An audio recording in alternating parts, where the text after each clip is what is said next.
All right, good morning, karibu sana. This is a Friday edition of Morning Cafe. Feel Good Friday right here. My name is Freddie Ndimuli. Kama kawaida, hotter than your coffee. Oh yes, I'm used to Stanley Nyerungita. Thank God it's Friday because it's about to be a feel-good Friday just for you. A lot is going to be happening. Ukiona nimevaa hivi, definitely some entertainment coming your way on the ones and twos, threes and fours, wheels of steel, the turntablist today.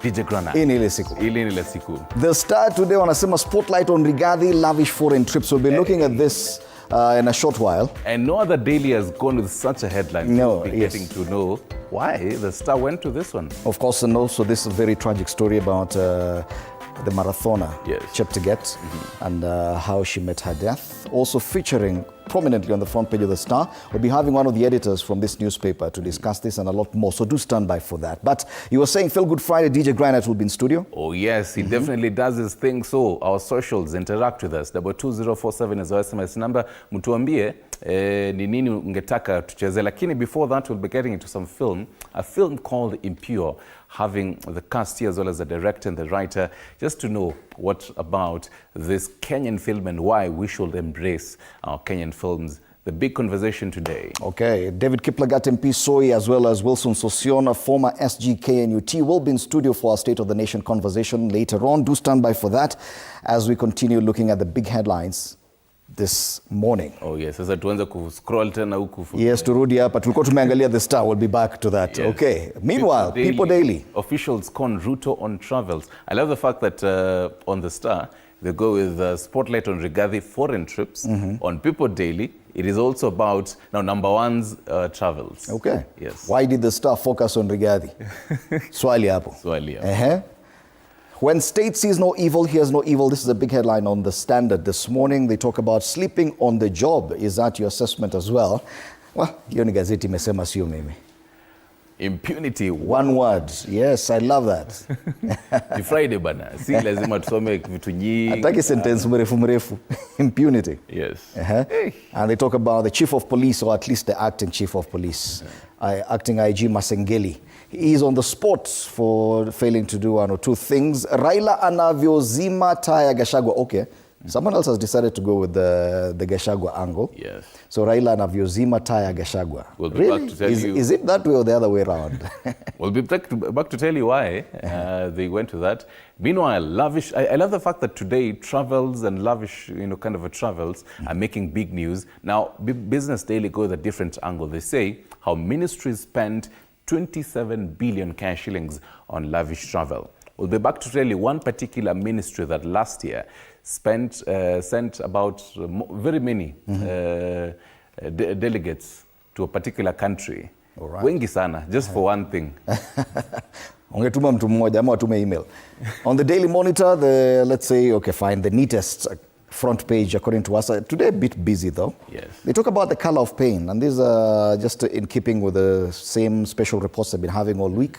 In Uganda, they talk about someone with albinism, and she says no one wants us. Caroline Christine Birungi did not choose to look the way she does, and like everyone else fighting for equality and equity, she went through formal education and graduated from Makerere University, but finding employment or even clients for her businesses has left her in the dark with many unanswered questions. Now, they say in Uganda, an estimated 12.4% of the national population have a disability, and an estimated 22% of unemployed Ugandans have a disability. They talk about the disparity and the segregation of people living with disability and what it means to them.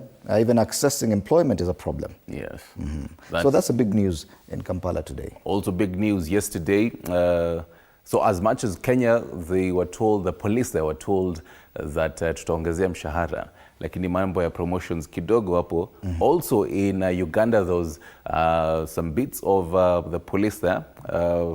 Museveni pictures there, says Museveni put security chiefs on the spot over insecurity. He also talked big on matters corruption, and I believe that is focused on the front page of New Vision. Yes, back to yes. Daily Monitor. There's a story down here. You see in Kenya, it's on all the front pages. Yes. Now in Uganda, this is a Ugandan athlete who died unfortunately in Kenya, Rebecca Cheptegei, and they talk about a tribute on page 3 of the Daily Monitor. It's down here. The same story is on New Vision, still in Uganda, up there on the top strip. So Uganda's Olympian dies after being set on fire. This happened in Kenya, and news of her death just hit the news yesterday afternoon. Yes. To what I was alluding to earlier, Museveni asks CID as well as the DPP to prioritize corruption cases, and other conversations wanataka kuanza kuname mabarabara huko. Sijui, mimi nashuku kuna moja itakuwa ya Kainerugaba Road. Yes, lakini ni zile zitapata tamak. Barabara ni nyingi, but in Uganda if you go there, okay fine. Siwadine sana hiyo. Jirani hana barabara bana. The issues about China and the visit by African heads of states also finds some space on the front page of the New Vision in Uganda. China lays out 10 actions to advance Africa. And you'll realize that when it comes to this and what China is doing for Africa, there's a lot of positive vibe from our neighboring countries. But when you come to Kenya, everyone is like, really? Hiyo ni deni tu.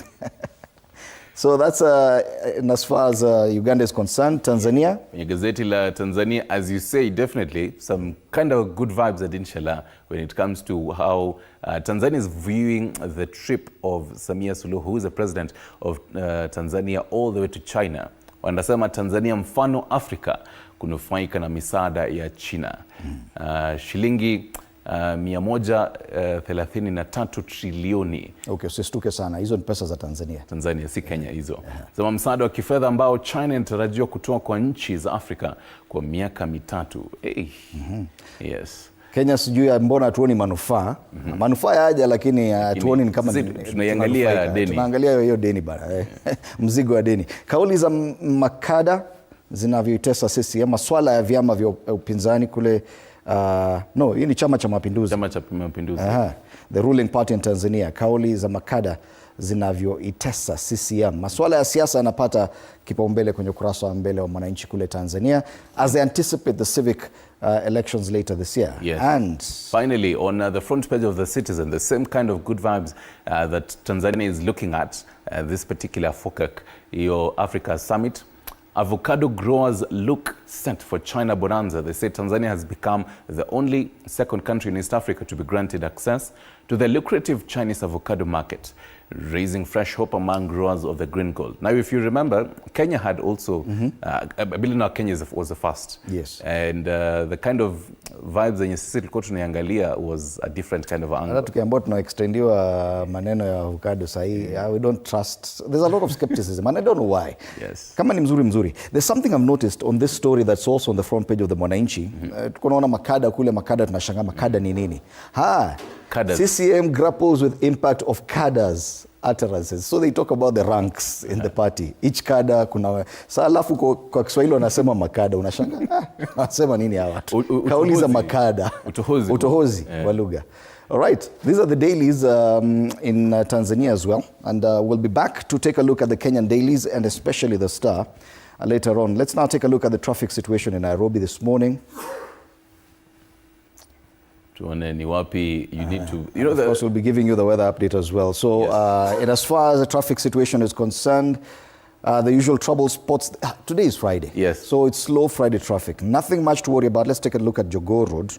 Leo ni ile siku natakanga ufike kwa job Jogoo Road wameamka because you can see after Buruburu hapo ukifika Makadara Mbotela area just before you uende kwa ile roundabout ya St. Stephen's Jogoo Road heading to town, heading towards town. It's a long stretch of red, meaning hapa already traffic iko. Matatu zimefunga barabara, nothing much you can do about it. Even as you go closer to town past the City Stadium roundabout kule mbele, traffic iko sawa. Alafu tuangalie huku juu hakuna Kiambu Road iko sawa. Leo ni nywe. Leo ni kama ni nywe. Kwingineko ni sawa. Tuangalie masuala ya weather. Tuangalie weather. Ni operate na hii side yangu. Just to see how things are going to be looking like.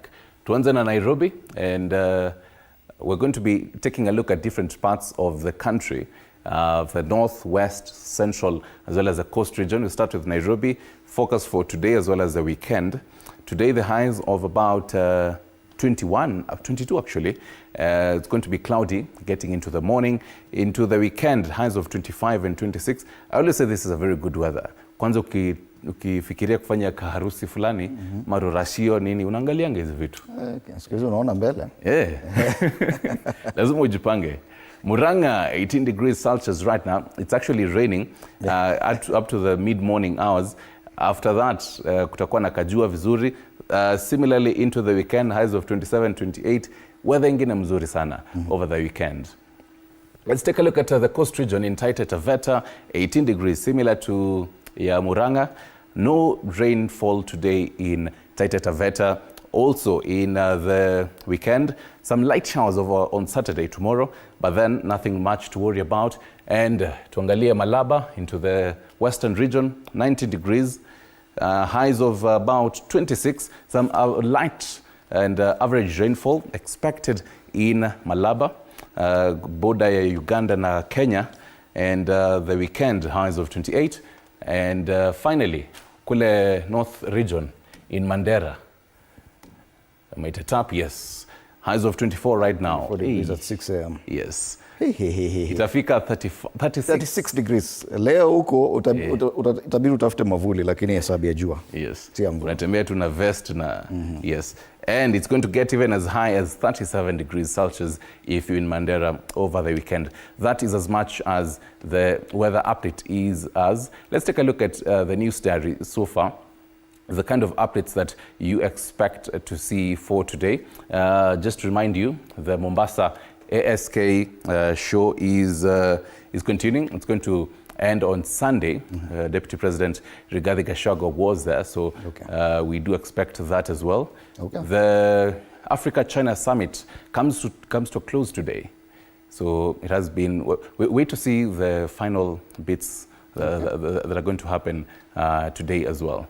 Yes. All right. So as promised, we're going to take an in-depth look at the Star edition this weekend. And yes, today being a Friday, we do have the one edition between Friday and Sunday of the Star. They're going with this headline, Spotlight on Rigathi Lavish Foreign Trips. That's a big headline on the front page. Remember, they don't have a paper, any other edition this weekend. So this is the only weekend edition of the Star. We have in studio with us one of the editors from the Star, Henry Makori. Karibu sana. It's good to have you at TV47. Thank you. Tumekuwa na swali sana hapa. You know, when you look at the Star every day, everyone else sometimes appears to go with one kind of headline. You can actually see there's a theme. There's a theme between the other dailies, and you can actually see, there's a trail. But when you come to the Star, they always pick something different. Why is it? Well, the Star is read by smart people, as you may know. So we try as much as possible to give fresh and independent coverage of the news and not what's run of the mill, what everybody has. So it is a deliberate editorial decision to pursue stories that are unique, that are fresh, and that are not what everybody is running. Okay. Yeah. So for example, this story today here about the Spotlight on Rigathi Lavish Foreign Trips. Everyone else is talking about what the ministries are doing, what the president has been doing as far as foreign trips, but then the Star decides to go with the deputy president. Why? Well, Rigathi is an interesting political figure in the sense that, first of all, the story itself, the report by the Controller of Budget, gives more detail about the expenditure in the Deputy President's office on travels than on any other ministries.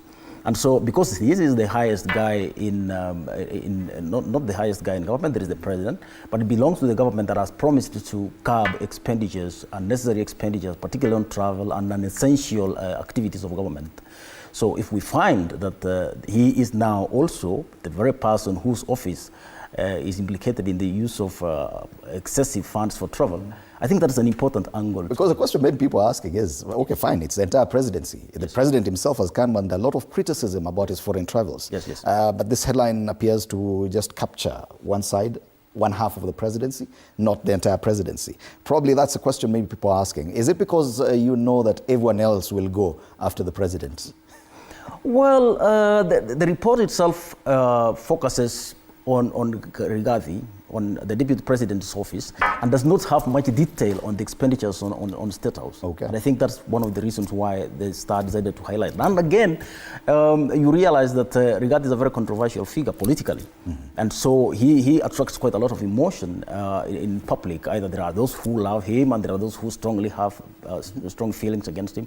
So when you run a story like that, I mean, it's the sort of story that has an element of conflict in it. Are you saying that the name Rigathi now is getting more traction, that it's now a selling point on the splash? Because it's always been Raila, Ruto, Raila, and Uhuru when he was president. But now we're seeing more and more of Rigathi. Are we saying that Rigathi could be overtaking probably Raila and Ruto in as far as popularity when it comes to picking a splash headline? That would be true, especially from the media perspective. You realize Raila is stepping back. He has toned down a lot of his politics in pursuit of his continental ambitions. And so the person who is right now on the spotlight, not only in this case, but broadly in the Kenyan political scene, is Rigathi. Okay. And I know you've been big, the Star has always been big on politics, and we'll come back and take a look at the Siasa pull-out for the weekend. But there's this big story here on the front page where you have the image of marathoner, the late Rebecca Cheptegei, who passed on yesterday. A very unfortunate incident. And when you report on such a story, and we use the image of the suspect, Dixon Diema, and the marathoner, I think this is only Daily that has put the image of the suspect on the front page. What informs such a choice? Everyone else has gone with a story because it is shocking about the athletes, and we have Rebecca Cheptegei on all the front pages locally. So why the suspect as well? The suspect has been named by the police, and so it is important. I mean, the full context of this sad, this tragic case is that a person is alleged to have been involved in dousing this lady with petrol and then setting on a light. And I think it's important that we get the name, not just the name, but the image of this person who is alleged. Of course, is innocent and still proven guilty. But it's important that for the broad context of the story to have the name and image of the person. And say that this is a suspect. Yes. Okay, let's move now to the Siasa pullout and see what big story you have. You usually have very interesting stories on the weekends, especially in matters politics. And yes, on the Siasa pullout, you have a picture of President William Ruto and Raila Odinga shaking hands, interestingly, shaking hands. And they say Ruto-Raila deal will reshape 2027. Analysts say sitting governors will close ties to the president and the ODM boss likely to benefit. Now, this is an analysis of what this alliance, this newfound alliance, will mean for the 2027 elections. And many people are saying it's too early to start making deductions about an election that is coming 3 years down the line. Are we not reading too much when we start talking about this? Well, not at all, because politicians start campaigning for the next election immediately the last one is concluded. And so as part of building strategies, building synergies, and seeing who you can work with and which areas do you need to bring in, which areas are difficult and where you need to spend more resources and time, it is absolutely important. That, I mean, the media cannot let politicians do their politicking without tracking them down and seeing what it is that they are doing. Nyanza is emerging as an important area, looking at it in terms of the preparations for the next election in 2027. Is there a risk when we do such an analysis as media, indicating that probably these two gentlemen will still be together in 2027 and how that deal could survive the next 3 years? We know in Kenyan politics a lot changes within months. Yes. 3 years is a very long time. We've only done 2 years of this administration. Yes. Sustaining such an alliance with the next 3 will be even harder, don't you think? Well, I mean, they say politics a day is too long in politics. And so anything can happen, anything can change. But as it is now, there are clear indications that there is an alliance that is emerging between President William Ruto and Raila. What the details are, sometimes not very clear. Where it leaves the persons already in his alliance with UADA, that is still yet to be determined. But it is an important story to track what the president is doing and an important figure like Raila Odinga. Yes, and it's important that you get grab yourself a copy of the Star, the Weekend Star, today, and read what this analysis says. But there has been a lot of comments and feedback that the media in Kenya focuses too much on politics. If you look at the regional papers, they talk about matters, health, disability on the front pages. But when it comes to Kenya, we have this idea that every splash has to be political. Why is that? The politics are doing their politicking daily. And so newspapers or the media cannot ignore these developments. So, and also, the Kenyan people themselves love politics. If you call a political meeting today, you see people abandoning their work or whatever it is they are doing to gather to listen to the politicians. Mm-hmm. So this is what people want to listen to. This is what people are following. And the media, being a reflection of society, it is not going to be any different from what, it will not give people coverage that is different from what they are interested in daily, which is politics in this case.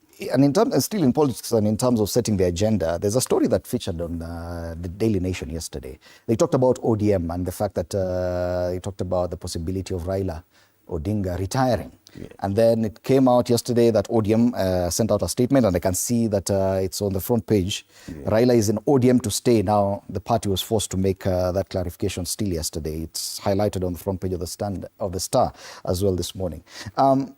Sometimes people say that, and these are your readers, that the media sometimes jumps the gun. That you're not clear about it, most of it is speculation. Mm-hmm. You say something that you think, but is not reality. Do you think there's an element of that sometimes the media can get it wrong in some of the stories? I mean, there's no question about it. Journalism is human work, so there are possibilities of failure.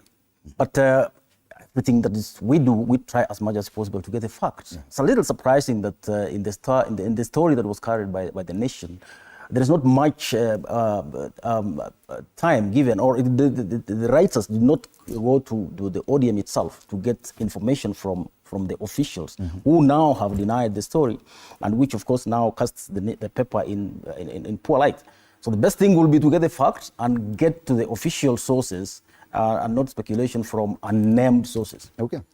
Allow me to ask you about another splash headline on a different daily earlier this week that caused quite some controversy. Even it evoked or prompted a response from the government spokesperson. And it was on the People Daily. The headline was about the accident at the Nithi Bridge. The splash read, "Ruto lies that led to the deaths of 12 people." And there's been a lot of criticism to that kind of headline. Do you think that probably that headline was a bit too much, that whoever crafted it crossed the line a little bit? Yeah, the headline was certainly eye-catching and provocative. But to link the president to deaths that happen in an accident, accidents happen in this country daily. And if you listen to police, if you listen to experts on road safety, they will tell you there are a lot of factors that are involved, from design of road, from congestion, from recklessness of drivers. So to forget all that and lump it on the door of the president as being solely responsible, I don't think that is accurate. Okay. Is there any other highlight you'd like to mention on this paper so that people can actually grab a copy and go read on it? Okay. The cartoon, for example, on page 3 talks about the red flags and the deal at JKIA. Now, when people watch or see the cartoon, when people come across this cartoon, it is a caricature and it is someone's opinion. That's what maybe people may not understand, but it may be taken that this is what the paper is saying. Where do we draw the line about the ideas that a cartoonist talks about and what the paper is saying? Yeah, the cartoon is opinion. And the entire point of a cartoon is to irritate the people in power. So that's the main intention. Yes. So it's to annoy and irritate and to make them uncomfortable. So caricature, if you are in the public space, you're a politician, expect that you will be caricatured. Okay. And sometimes to levels which will make you uncomfortable. Okay. Yes. And once you find yourself that a cartoonist has managed to get your image in a caricature, it means umefika. Yes. I mean, you're important. You've been noticed. All right. Thank you so much, Henry Makori, editor at the Star newspaper, for this brief news review about the Star today. This is the edition from today till Sunday, so grab yourself a copy of the Star this weekend. Yes, let's now take a look at Today in History.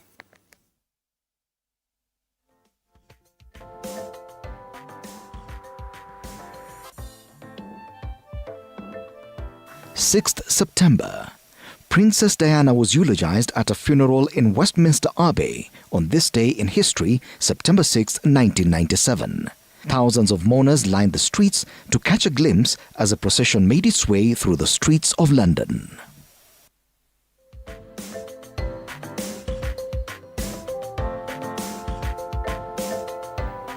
All right, we'll be having a lot more of that in the coming weeks.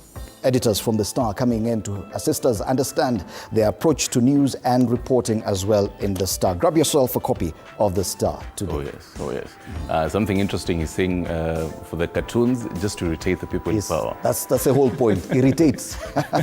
Interesting. Let's get into something I had alluded to earlier, but just a brief review on our news story right now. So first off, the Forum on China-Africa Cooperation, that is FOCAC Summit, comes to a close today.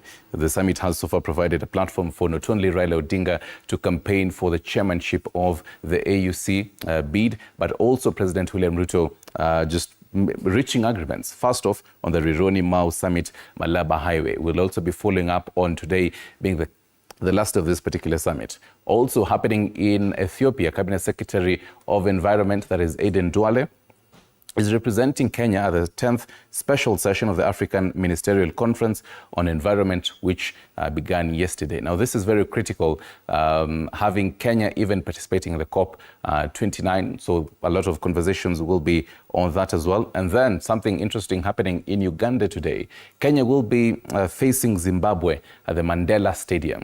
This is the first match for the 2025 AFCON qualifiers, Africa Cup of Nations qualifiers. AFCON begins in Morocco towards the end of this year, December, all the way to January. It is a very big moment for Kenya. That and a lot more in our bulletins as well as our digital platforms. Stick around for that as well. Coming after the break, of course, State of the Nation. Do stand by for that conversation with the MP David Kiplagat of Soy, and former SGK and UT, and also a former member of the National Assembly, Wilson Sossion. Do stand by for that. You can be part of this conversation as well through our social media pages on X at TV47 News and on Facebook, TV47 Kenya. Right. And 22047 is our SMS number. 0793 267 279 is our WhatsApp number. The hashtag, kama kawaida, is Morning Cafe. Coming up at around 8 a.m. matters Feel Good Friday, the ones and twos, DJ Granite, and then getting into conversations about film. You don't want to miss all that as well. All right, and Wilson Sossion has already made his way to studio. Karibu sana, Bwana Sossion. Asante sana. We'll be back with you in a short while. Yeah, thank you.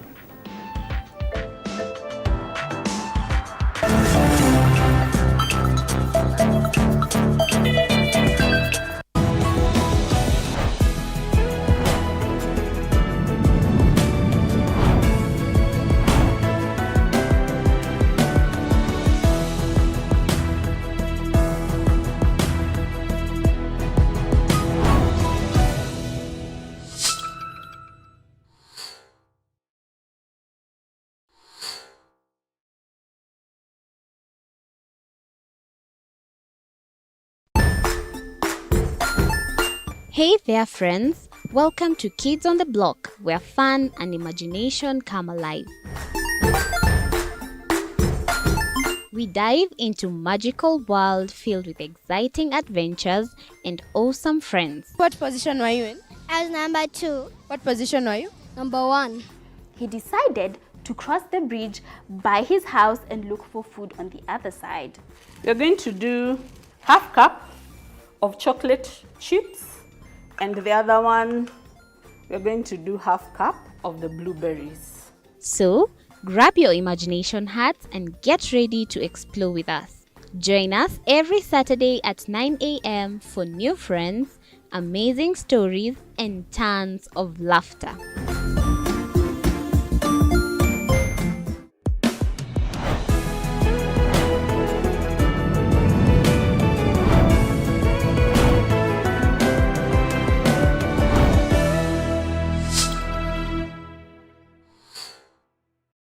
Join us as we explore the journeys of those who defy the odds and break barriers. We dive deep into the stories of triumph.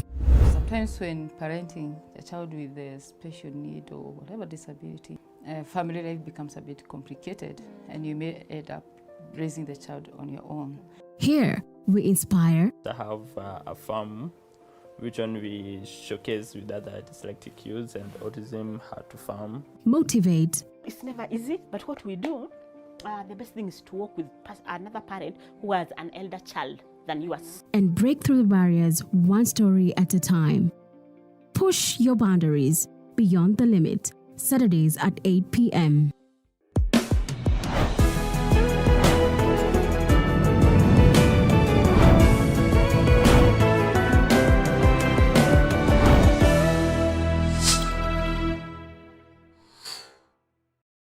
The Grind, where business meets brilliance. It's not just about the ideas. I was working as a shampoo boy.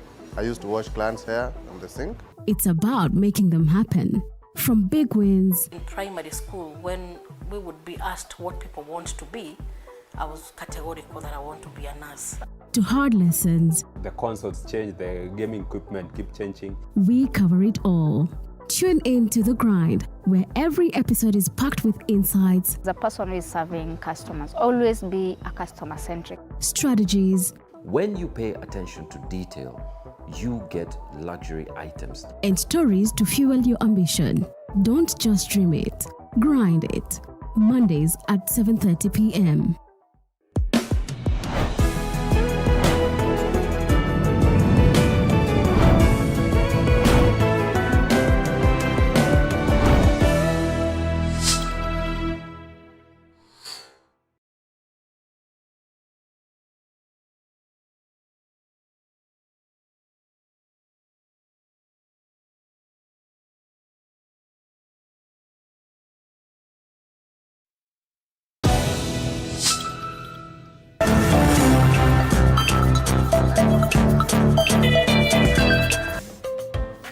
Welcome back. You're watching Morning Cafe on TV47. Time for us to take a look at the headlines this morning.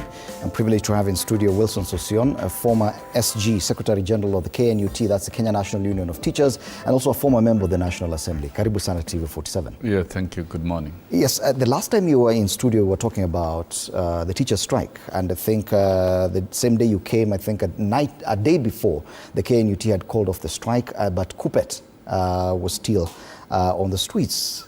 As we speak right now, Kupet also called off the strike, but the discussion this whole week has been about whether or not teachers actually got what they were looking for. Many teachers have also criticized their union officials, especially in Kupet, for probably giving in to the TSC's demands for them to return to work. And one wonders, you've been a union official. How easy is it to conduct such an industrial action? Even to sustain an industrial action for 1 hour is not simple. To plan, to organize, to withdraw labor, to communicate, to sustain the commitment of members in strike action is no mean business. A lot of it goes into it. Even how to end it. Ending it is another nightmare for union leaders. You can start a strike, but you find it very difficult to end. And you must end it in a manner. This is how industrial relations are framed. End it in a manner that workers are happy, a win-win. Workers are happy and the employer is also satisfied. Looking at this strike, this industrial action, I still blame TSC for running the poorest and the worst industrial relations practices ever witnessed anywhere. Yeah, because I think the president tried and the government has tried based on a number of grievances. If we can tick the boxes on the matrices on the demands of teachers. Number one was reinstatement of 13 billion to serve as the second phase of the CBA, the 2-year CBA that started last year, which the president directed during the winners' concert in Eldoret, that money be availed so that the commitment made to teachers can be honored by the government. That was a presidential directive. And that knocked off the first major challenge that was on the demands. And maybe that is what informed KNUT not to proceed with the strike.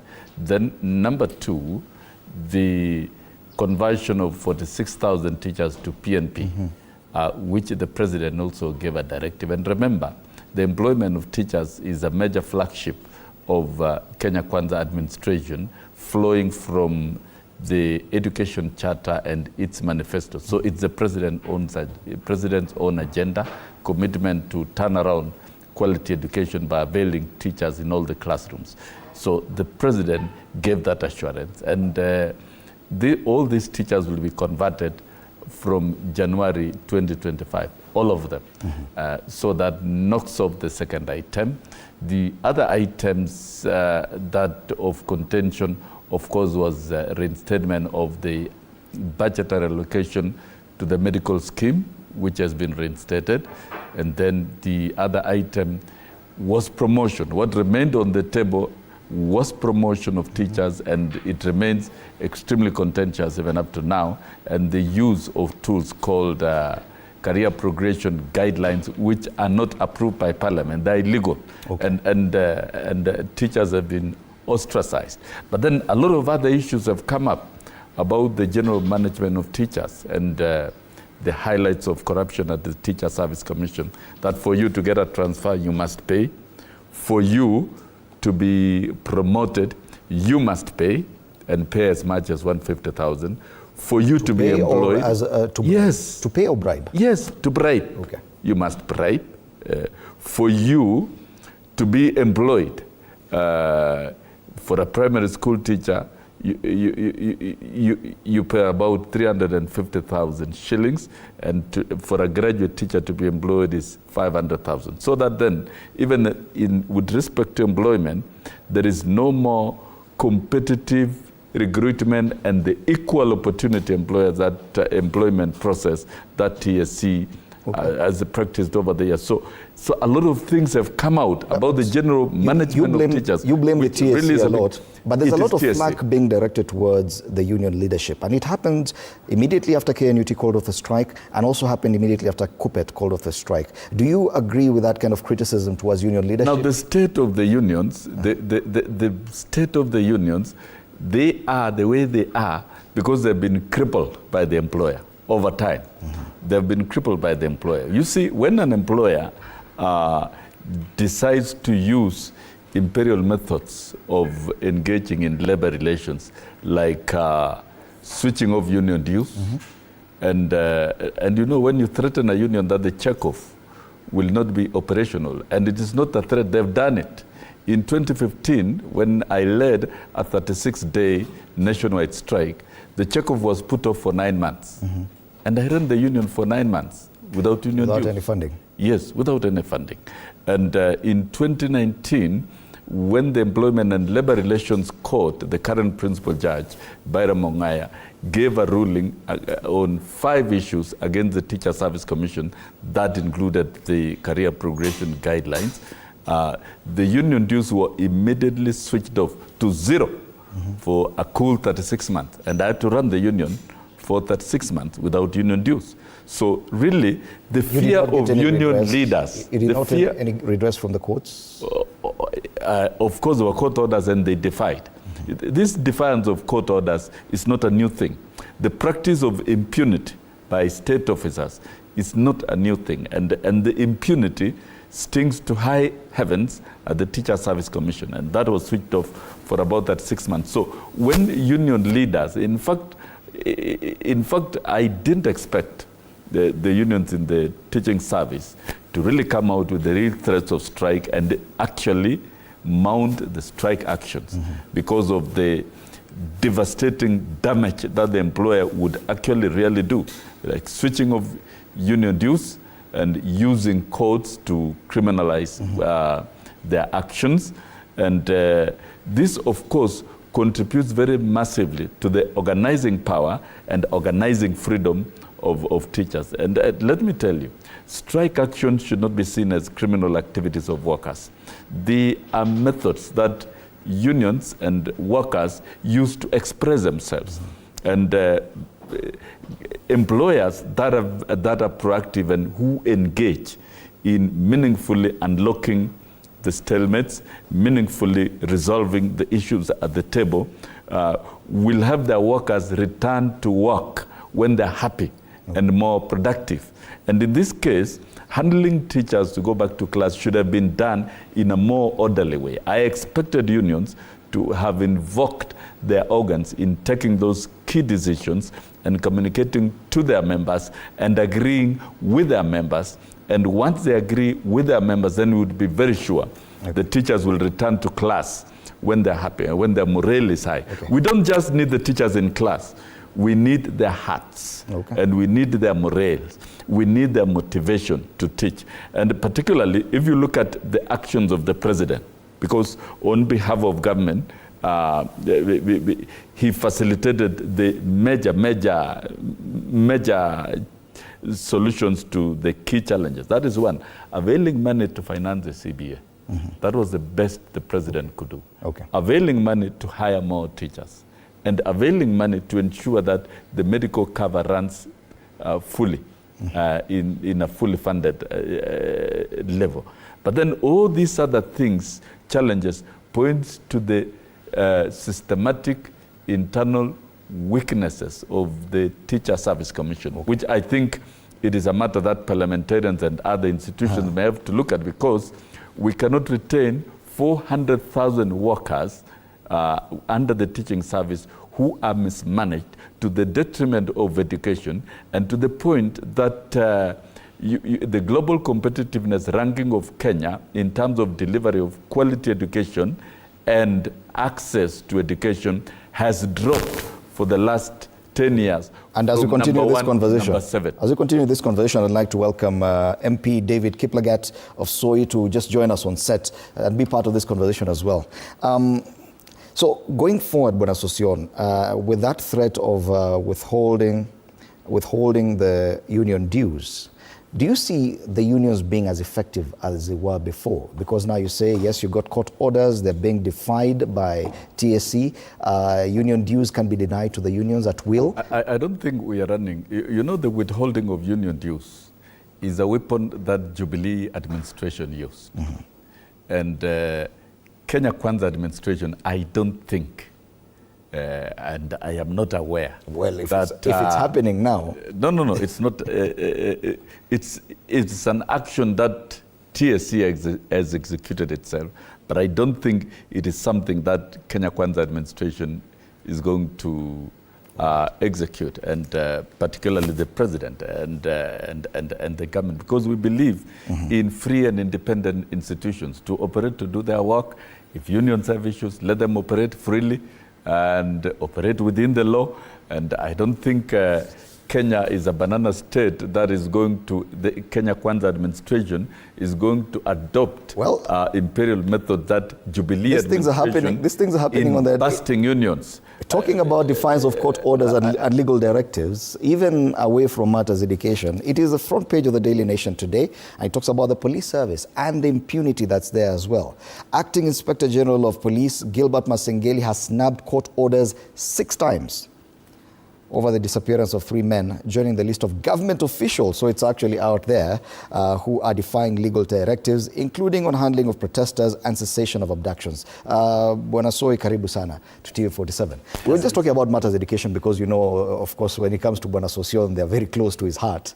And we started from there. And he says that the TSC has been known, the Teacher Service Commission has been known to continuously defy court orders in matters when it comes to dealing with unions.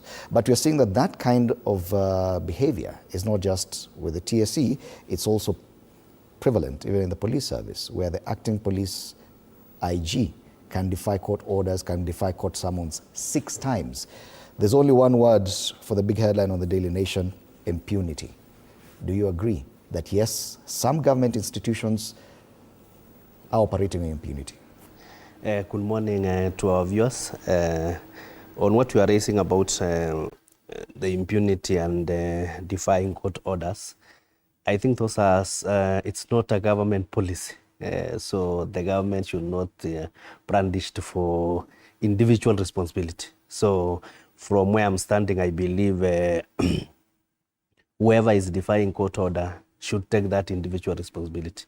And at nowhere has there been a discussion that government officials should be able to defy court orders. And I believe any deficiency in that matter, the law is very clear on what action the court can take for anyone who has defied court orders. So let us move it from taking it as if it is a collective responsibility that the government has decided that government officials should defy court orders. Looking at the TSC, I think the issue has been sorted amicably. I saw the unions have called off the strike, which is in good faith. It's only that I was a bit astonished that when the students were being sent home, at that point the strike was being called off. Then you ask yourself, was there no prior information that the union will call off the strike so that we don't inconvenience the child in the midway? So I believe there should be a better mechanism of handling the issue. The problem actually lies with the exchequer and the resource envelope that we have. Sometimes we budget, but we find out that due to other exigencies, like now the fall of finance bill, now you go back to 2023, but on the perspective of budgeting and promotion for the teachers, I believe it was well-meaning. The collective agreement that had been signed was actually in good faith, but because of deficiencies in terms of what the government could be able to collect, then there is that always challenge that result in the industrial action. But let us all understand, for the issue of the police service, the police service usually say they are independent, so it's upon the acting IG to tell us why he's defying the court order. So, okay. But it is not what I just wanted to make it clear. Yeah. It is not the government policy, yes, or any discussion that government officials should deny. I remember the Jubilee administration was criticized over the same thing, that defiance of court orders was quite prevalent during that time. And the president said that his administration will strictly adhere to the rule of law and court orders will not be defied. He's pronounced himself on this matter. And true. There have been very many court judgments that have been returned against decisions of the president, and the president has complied in totality with all of them. And you know this, and the president has said very clearly, we must be a country governed by the rule of law. And the president also gave the accounting powers to the Inspector General of Police. It's an independent entity, the police service of this country, and therefore they're accountable to their own actions. Of course, if somebody has defied court orders 6 times, you must tell the country why you are doing that, because we cannot promote impunity in the country and even in public offices. And this will lead to lawlessness. What if all government officers are not complying with orders of the court? I don't think this is the right thing to do. Many of us experienced painful experiences of non-compliance with court orders during Jubilee administration. It should not happen in this administration, and therefore, I think the Inspector General has been called out. Let the courts deal with him individually and explain to the country why he is not complying. Okay. Yeah, because as Mheshimiwa said here, individual action should not be construed. So this is individual. Government action, it's purely individual. Yeah, because when you are summoned as an individual, and you can appear in person or through a lawyer. There is no reason why you cannot appear in a court of law. You should. Maybe just to throw a spanner in the works, I don't work in the police service myself, but I was thinking that because cases are individualistic in nature, and given that the person who has actually been supposed to appear in court is actually the Inspector General, and given Parliament is in the process of vetting and approving the new Inspector General. So maybe the acting Inspector General, if you're acting, you're acting all the way. I don't know, maybe just taking as an example, that, maybe your predecessor has been sued, then somebody tells you to go to court. So sometimes maybe he's waiting. I don't know what communication he has communicated to. When the order is taken to the desk of the IG of police, courts, whoever is acting or sitting on that desk is. You know, sometimes, sometimes, may I finish? Sometimes there's action that cannot be taken by you on an acting capacity. Sometimes you cannot take all the things. Attending to court? Including now attending to court, which is individualistic. So I don't know. I think, I agree with that, really. I'm not taking divergent opinion nor bastardizing the views of Mheshimiwa. But once you are in an acting capacity in an office, you are responsible for everything, completely. And the courts will not do general summons. The summon will not be Inspector General of Police. It will always be specific with the name, Acting Inspector General of Police, by name. Okay. You will always be summoned. I think let us generally agree. If it is a rule of law, it is a rule of law with no exceptions. Okay. If you are summoned, you appear. Yeah. Okay. You appear. If you look at the headline on the Standard today, it takes a different but still angle that linked to this government action. But here they talk about seeing no evil, hearing no evil. When state sees no evil, hears no evil, and they say they're sleeping on the job. From Shakahola cult massacre to Kware murders and the bungled response to Gen Z's anti-finance protest bill, President Ruto's administration has in the recent past been caught napping in a number of incidents. Some say the government should have done better. Bwana Kiplagat, do you agree with this assessment that yes, a lot has been happening, and I don't know if it's failure by the government to communicate or what exactly it could be, but the general feeling is that the government would have done something in some of these instances. It did not. Okay, I believe it is the work of government to ensure that there is security, and whenever there is a security lapse, then I think the responsibility lies on the government. So that's a responsibility that I believe the government should have done better. I believe in all these things that have happened, including the Shakahola, including the murders in Kware.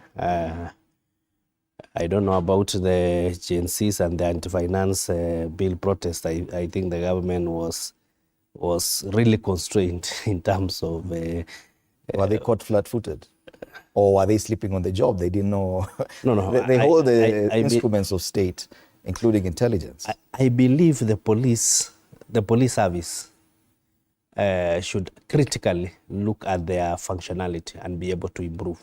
With all these problems that is happening in terms of the security sectors, then it is upon now that we are having a new IG, and I believe the predecessor resigned because he wasn't unable to handle the docket. So I believe the new IG will be up to the task. The first thing is to do a dichotomous on actually what is happening in the police service, so that they can be able to improve in terms of the security of Kenyans, in terms of ensuring that they can be able to handle issues before they are got off guard.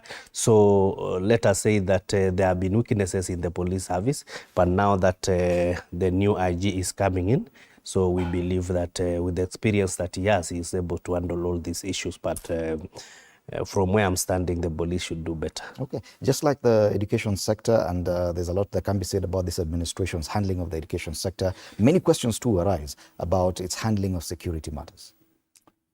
Yeah, I think handling of the security sector has a very bad history. That's a fact, stemming from previous administration. Do you remember Rivayala bodies?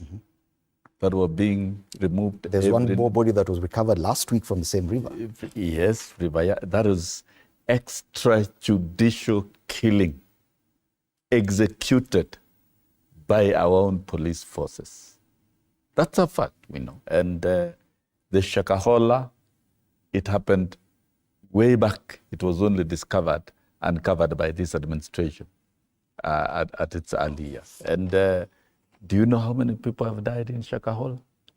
Mm-hmm. And it's through a church that is known publicly, and it operates was operating within the jurisdiction manned by our own security apparatus. We've seen the bodies at Quarry, and the victim, who had actually been nabbed and was in police custody, we are told escaped with some Eritreans from the hands of the police. To date, they've not been brought to, not been rearrested. I think these are the abductions that we keep talking about every day, featuring on the front page of the Daily Nation. Yeah, of course. And the president has said this country is not going to proceed any further with any form of extrajudicial killings. You don't need to kill a human being to achieve what you want. And the president is very emphatic about it. Why we should still see some traces, it defeats logics. And this is where the security apparatus itself has to overhaul itself, and it has to be examined. It must be accountable to Kenyans. We don't need to lose any life for whatever reasons. Looking at the mass from extrajudicial in Rivayala to Shakahola, to the bodies that were retrieved from quarries, should we really continue experiencing such? We should not. And I think this administration was able to unearth Shakahola, or it was able to unearth the quarry and several others. We don't need to hide. These are not things to hide. But when we talk about the independence of the police. And that is why the president was very emphatic in allowing it to be independent and giving it its own resources so that they can do that. Now the police should account to Kenyans what they are doing. The best instrument for accountability we have right now is the National Assembly. How did this suspect of Quarry escape from police custody? How? Okay. How? Because it's like Kenyans, we've kept quiet. Even you media, you've kept quiet. I expected you to go and come and film exactly where that guy was inside the cells and the route that was used and where the police were. I expect the media to even be more serious in this particular case and pile pressure on the police to tell us exactly. Because this points out to an inside job where a lot of money could have changed hands so that such criminals could actually escape from the custody of the police. And this brings to question the efficiency of our police and security apparatus in providing security to Kenyans. Time for us to take a break. The president has given directive. Yes. Why are they not implementing? Police and the entire handling of the security sector put to question. The IG is on the spot for ignoring and defying court orders. Meanwhile, there are serious concerns about the general handling of the security sector across this country. Let's take a break. You're watching Morning Café. We'll be back to take a look at more headlines.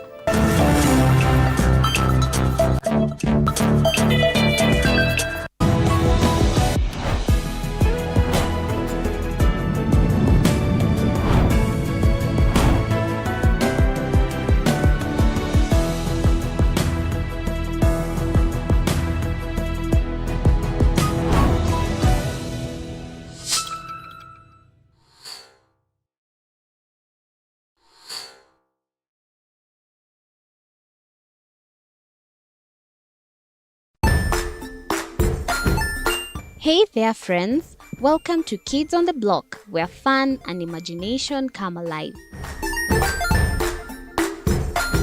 We dive into magical world filled with exciting adventures and awesome friends. What position were you in? I was number 2. What position were you? Number 1.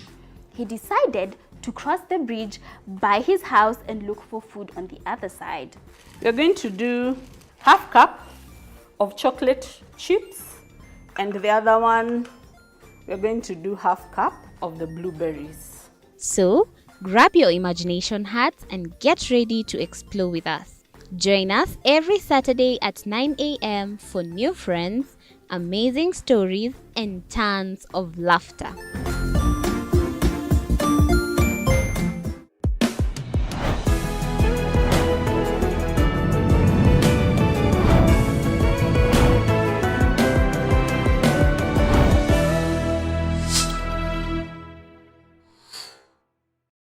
Join us as we explore the journeys of those who defy the odds and break barriers.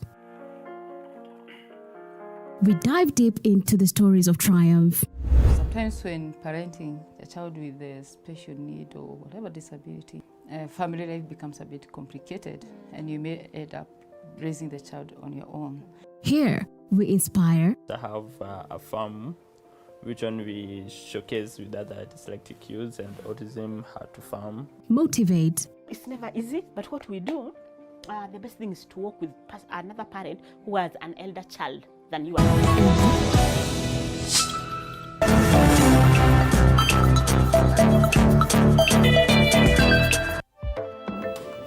Welcome back. You're still watching Morning Café on TV47 with me, Fred Indimuli. We continue looking at the headlines with my panelists this morning. Wilson Sossion, a former MP, also one-time Secretary General of the Kenya National Union of Teachers, and David Kiplagat, MP Soy. As we continue looking at the headlines, there's one that features across all the front pages. And this is even in Uganda, because we're talking about a Ugandan athlete. Killing most foul, Cheptegei is dead after fire assault. That's on page 2 of the Standard. It's there on the front page. On the Daily Nation, the family of the late Ugandan Olympian Rebecca Cheptegei has blamed Kenyan police, still Kenyan police, for not acting swiftly to save their daughter, who was not at peace for months before meeting her death. She is also on the front page of the Star, as well as the People Daily. They've used the image of both the athlete and the suspect. It is a big story. It's also on the front pages of the dailies in Uganda, both on the Daily Monitor and the New Vision. And I just want to get your sentiments on this, Bwana Kiplagat.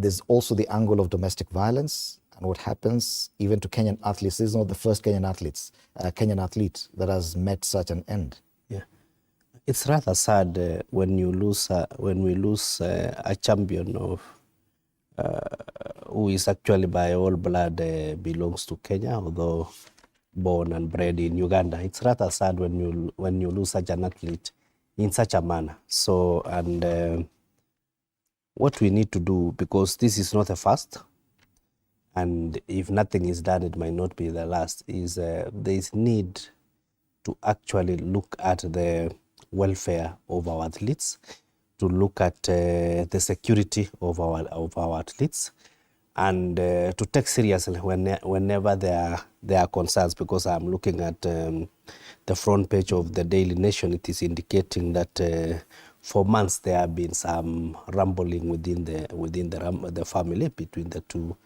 two lovers, and the police should have taken actually note so that it can be they can be able to nip it in the bud. But having lost such an athlete in such a manner, being projected, because I also saw in the CNN the same was being projected in the main international media, and someone will start wondering, how do we actually behave? How can somebody just wake up and end the life of an athlete who is known all over the world? I think it is very sad.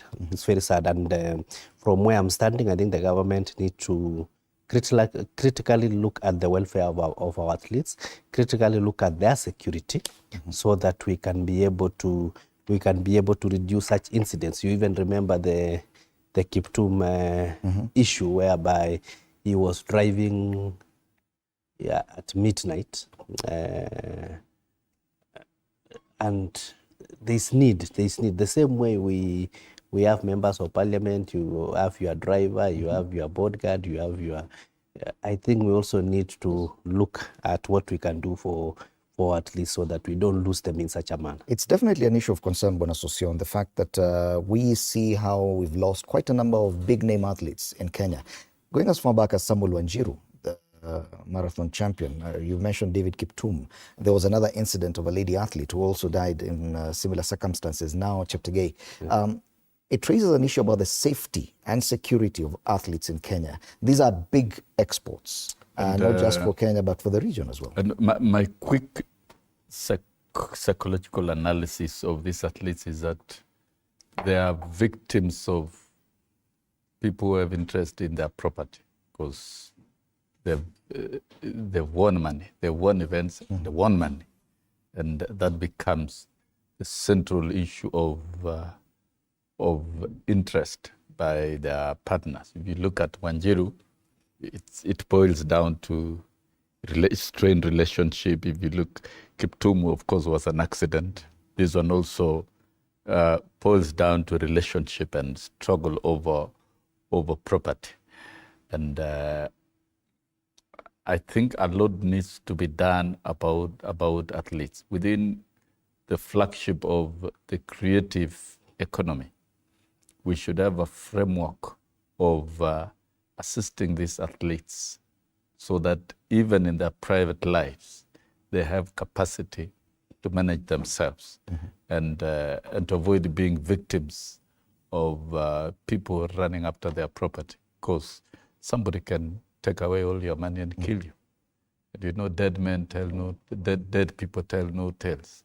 And so I think there's a lot that needs, it's bigger than this conversation here. It's not anybody can easily, we cannot conclude it from this show. Okay. But I think that it's a lot that needs to be done to give them capacity. As they excel, they should be managed very well. We've seen in other economies, whether they're film actors, whether they're celebrities in different things, they have very good managers who are able to manage them both in private and even their finances. And that is what probably some of our athletes need, so that then they're not victims of callous hyenas who are after their property in the name of We've had super athletes for such a long time. How come we've never gotten to such a level where our professional athletes are dealing with professional managers, not just when they're running, but even handling their personal affairs and making sure that there are many who are very successful. There are many who are very successful. Look at Kipchoge Keino. He's a celebrity, he's doing well, and he's doing his own bit of investments and supporting athletics in private. And we cannot say that all our athletes are reckless. No, many of them are successful. But I think these great men and women need a lot of our support. And we cannot send them to represent their countries without developing a framework to help them sustain their careers in a sustainable and secure manner. Sustainable and secure manner, so that we make meaning of the creative economy. It's a new frontier of industry and of employment and of opportunities for our talented citizens. I think we need to do a lot to protect them. We must put measures to protect their lives and protect what they do. At the tender age of 33 years old, Rebecca Cheptegei succumbed at the Moi Teaching and Referral Hospital yesterday after her partner doused her in petrol and set her ablaze. Her father says, even last Friday, we made a complaint, but unfortunately he doused my daughter with petrol and she's dead. The government should now act, though it's too late. So Kenya and Uganda thrown into mourning following the tragic death of Rebecca Cheptegei, who's one of the Olympians that represented Uganda at the recent Olympics in Paris. All right, let's move on to another discussion. And on the Business Daily, how ministries spent 27 billion shillings on lavish travel. There is a report by the COB. For 10 days, mid-December, the bosses of the Trade Ministry led a delegation of 63 officials to Burundi for a trade fair on small and micro enterprises, setting taxpayers back 50.6 million shillings. Now, this discussion has continued for quite a while, and I think it's on some of the other dailies, if my director can help me with the montage of all the dailies we had, just to take a look at it. Is their official SCON route on travels is on the People Daily. The Stars decided to go on with the Deputy President, spotlight on Rigathi lavish foreign trips. So they're blaming the presidency mostly, but also the ministries on the Business Daily. They've been captured as well in the same. Now, this only comes months after, no, at least a year now, about a year after the head of public service issued a circular on foreign travel. Last year around September, he did that. Yes, it's exactly 1 year. He issued a circular giving directions on how foreign travel will be conducted. We've seen, now we're saying that there's general defiance. Now we've seen a complete defiance of government officials, even to a circular by the head of public service. This is not just in the presidency, even at the ministry level. Okay, before I even delve on the issue of foreign travels, which have been capped, and I know even in Parliament we have really reduced in terms of foreign travels, because the only way to cap foreign travels is through budget cuts. If the budget can be minimized as much as possible during passing, then even if someone wants the appetite to travel, there will be no funds. So you'll have to rethink otherwise. But I'm rather astonished by some clear pattern that whenever the president makes an official trip, there is this tendency, I don't know whether it comes from the media or whether it comes from the controller of budget or whoever spins, there's this spinning of headlines. You saw when the president was traveling to the US, where so many multilateral deals were agreed, above $1 billion. We were only measuring on the jet and things to do about that travel, and the whole news was being taken by the issues of the jet. Now here, the president has gone to China, which is an African summit for investment by China in Africa. It's a big thing, and you can see what the president and the entourage managed to put pen to paper. A lot of deals. I have not gotten the summary of it, but looking at the various deals they have been able to agree in terms of moving our development projects forward, it is above also $1 billion.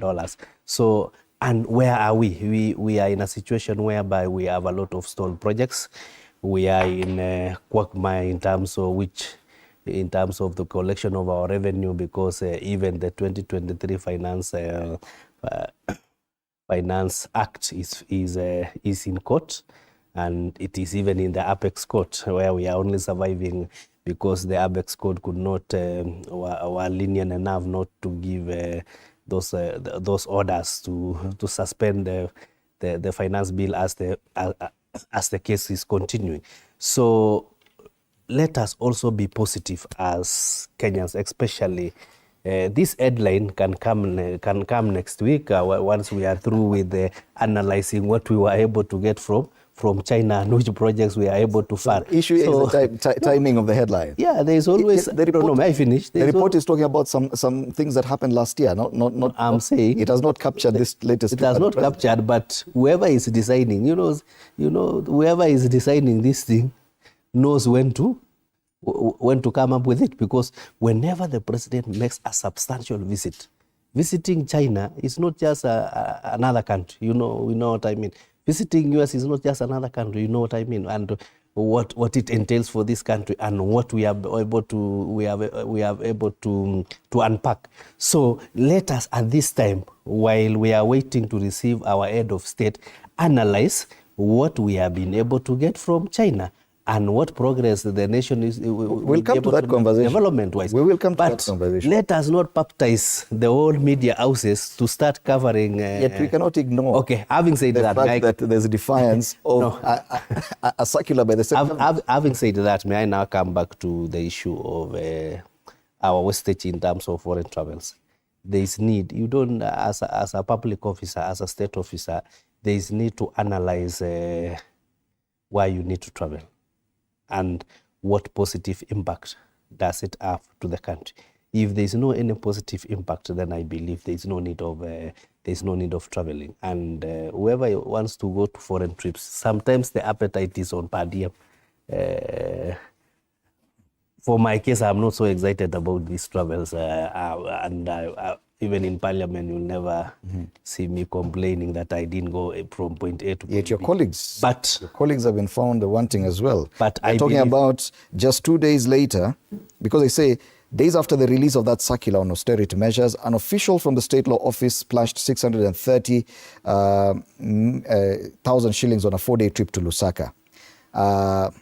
Just 2 days later, on September 23rd, an official from the State Department for Parliamentary Affairs embarked on a 10-day trip to Turkey to inspect an elevator, a tour that cost the taxpayers 1.4 million. No, what I was saying, you know, just the same way you can say Busa is illegal, but it won't stop Busa brewers and takers from continuing with the act. What we need to do as a government is that when the whole thing lies in the budget. When we are passing our budget, we ensure that we trim as much as possible those foreign trips, those domestic trips, so that those government officials with the appetite of traveling, they are curtailed. Because if you look at in terms of approval of travel, it including even getting a note from is it foreign? It is not Fabal from the foreign ministry. It involves. You cannot go without approval. The head of public service authorizing the public officer. So, because all these measures seems to. Hence my concern. Seems to be leaking. That the head of public service issued a circular. Yeah. Before any government official travels outside the country, you require the kind of approvals you say, as high up as the head of public service. Yeah. Then how is it working? Is the government serious when it issues these circulars? Is the president meaning in his words when he says his government will pursue austerity measures? What the media should do now is to be extremely accurate in exposing this, to help us in streamlining the process, to help the country. When you mix so many things, you want to bastardize a travel of the president, which you know. No one has talked about the president's travel this time around. Let's leave the president's travel. In fact, it's only Bwana Kiplagat who introduced the president's travel in this one. And the president. We have not even talked about China. Yes, let's leave that one. Yes. Let's leave it as. No, by the way, I saw the analysis yesterday. They were analyzing the president office of the president. On TV47. Another media house did it yesterday. Yes. And so let us, if there is a UN General Assembly that is coming, do you expect the president not to attend the UN General Assembly on our behalf as a member state? And even having been in the Security Council, sitting in the Security Council, definitely not. We expect the president's office to operate effectively and engage in international activities that are beneficial to the country. Somebody was asking me the other day, hey, how much is the government going to spend in campaigning for Raila Odinga to be the chairman of AU? Are we not going to waste money? No. I think we should look at the benefits that come with certain investments. That said, having said, these are the aspects of defiance of circulars. I don't agree with the defiance of circulars whatsoever. If a circular has been issued, it must be complied with. You cannot issue a circular and then go ahead again and violate it. And to the extent of how it has been violated, you need to convince us as media and give us absolute data that this, and of course, this total of 26 billion. The Controller of Budget has done it for us as a report. This total, 26 billion, is outside what was budgeted. It is outside the budget. And if it is outside the budget, then somebody must answer for it. Because, you know, as a government officer, as has been said by Mheshimiwa, your travel must be approved. And when it's approved, it triggers money from Treasury. And Treasury will trigger money within the budget framework, what has been budgeted for international travels.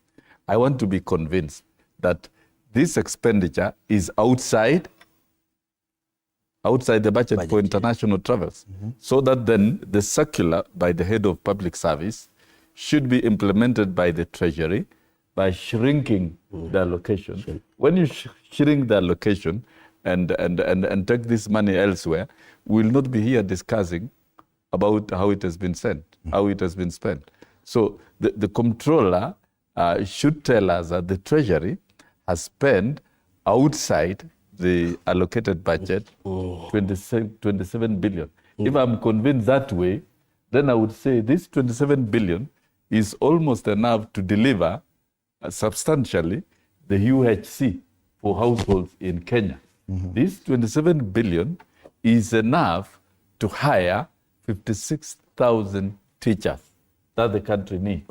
There are more agents. I agree. We need to reduce these travels by everybody in the country. Let us let the president and key leaders in government engage, even in ministries. You must not have everybody traveling around the world. Do we have strategic plans within the ministries that people stick to and implement? Our own strategic plan. We cannot be learning throughout. This is almost the 60-something year of independence, and we are still learning how to do things. We don't need to. We have a short period, like, for example, Kenya Kwanza administration, we have 5 years, and we have a plan with 5 key pillars from agriculture, MSME, ICT, housing, and UHC to deliver to Kenyans. We don't need to go outside Kenya to do that. We need to collect resources and deliver, and that is all we need. I agree. If there is wastage, if there are programs that are wasting resources, those errors should be tamed. And that's the responsibility of the National Treasury. And if the head of public service has issued a circular, that circular should be implemented. A government circular is not a love letter. It is a directive. And if we are running a government where directives are not complied with, then it would be unfortunate. But I still want to be convinced that this 27 billion is outside the budget and outside the investment programs of the various line ministries. If it is, then there's a problem. But the president has been very vocal on issues to do with austerity. Even after the rejection of the finance bill 2024, he said, yes, we will pursue serious austerity measures. It is such things that worry people, the general public, that the president may say one thing. His head of public service has issued 2 circulars specifically on foreign travel, but we see a continued spend on the same. And many people wonder, okay, we cannot take the president's word to mean anything. You see, in the Muli, let us also be fair on to government and also to government officials. And as I said, the critical issue here is the budgeting. And looking at the supplementary budget that we just passed, we have actually shrunk on the issue of recurrent expenditure. And the most affected were both domestic and foreign travels. It's like if I've been taking 5 cups of tea, they were reduced to 2. So you should also not continue complaining why I'm taking 2 cups of tea. And what has happened is that it has been reduced. Look at Parliament. Parliament, we were able to cut our total budget by 3.7 billion. That 3.7 billion, close to 3 billion, was on foreign and domestic travels.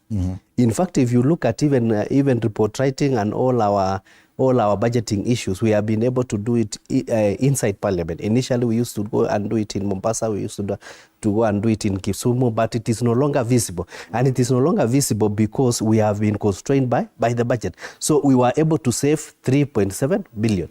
And every ministry were told to cut their recurrent expenditure by 30%.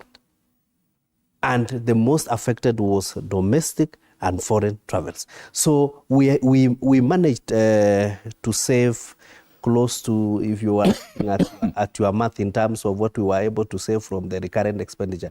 I can tell you what we saved in the recurrent expenditure, most of it were foreign and domestic travels. So we should appreciate as a country where we have come from that after the failure of the Finance Bill 2024, we have been able to reduce substantially our domestic and recurrent expenditure. So the little that has remained, let us also not continue, you know, unless, you know, it is like somebody beating the child and you want to make sure he dies. Okay. So let us not go that direction. Okay. Let us look at the budget before, look at the supplementary budget before, look at the items that were able to be reduced, how much we were able to save, so that the media should be projecting that the country has managed to save 50 billion from cutting on wastage, cutting on foreign travel, cutting on domestic travels, and that is a plus. It is not a negative, so that you don't now continue to make sure that maybe at the end of the day we might reach a situation whereby we cannot go and negotiate any business deal outside Kenya or even outside the capital city. And talking about the travel, now that the president is out of the country, let's focus on that a bit. And you look at our front pages today, there's no mention of that travel at all. And it talks about the sentiments from general Kenyans on what exactly they feel about that travel. If you compare to the newspapers in our neighboring countries, especially Tanzania, they're very positive. And I'd asked my director to put the Mwananchi and the Citizen coming from Tanzania. They look at very positively. Wanasema Tanzania mfano Afrika kunufaika na misaada ya China. Yeah? Talking about the amount, shilingi trilioni 133 kwa miaka mitatu inayokuja. On the front page of on the Citizen, avocado growers look set for China bonanza. Even the words they use, bonanza. Samia, we are ready for broader China-Africa cooperation, meaning they're approaching this travel by their president to China in a very positive way. When it comes to Kenya, there's so much skepticism about this travel to China. There's the issue of debt that has been a major bone of contention. And many people are saying, you've been talking about debt here. Now you travel to China, don't you mean we're getting more debt? Isn't that a problem? You know what, Fred? It's good you have shown us the reporting in Tanzania. That is how the media frames the visit, and they're able to get into the details. Yeah. What is it that the country is getting? Tanzania to benefit from China, and particularly on maybe our problems are they're very specific. It is the reporting. The media culture here, you've given it a blackout. And you know, the President Xi Jinping with President Ruto met, and one of the great news to the farmers of Kenya is that China is going to open their markets to Kenyan agricultural produce.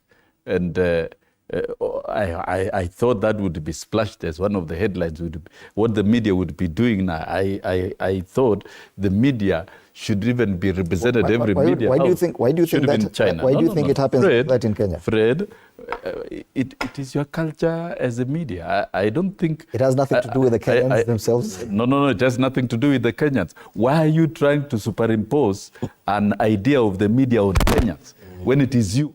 Kenyans don't control the media. Kenyans don't determine headlines. Kenyans don't run the newsrooms. They don't. Why are you bringing us issues of police, of the IG of police, and you are not bringing us issues of what the president is doing in China?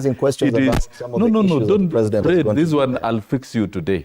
It is you. We've just come up from a discussion about debt. Media, because I expect the media, what Kenyans expect is the media to report exactly what is happening. If now China has been open to agricultural goods, which agricultural goods? Is it avocado? Is it maize? Is it onions? Is it tomatoes? What is it? Is it meat? We should now be able to tell Kenyans so that then the Kenyan farmers can organize themselves. There must be organized information and data. There's a lot of data out there in China, which which is the responsibility of the media to inform Kenyans. Do you agree? Are you really informing Kenyans? Do you agree that there's an issue of debt that we've been told is the biggest problem we have as a country, and that is why we have issues That is what I'm saying. with a slowed Fred, economy? Do you agree that debt is a big issue? Fred, can you report everything, including even debts? Okay. Don't black out good information. So there are serious concerns about Kenya's debt you portfolio. Get out there to fish out only negative information.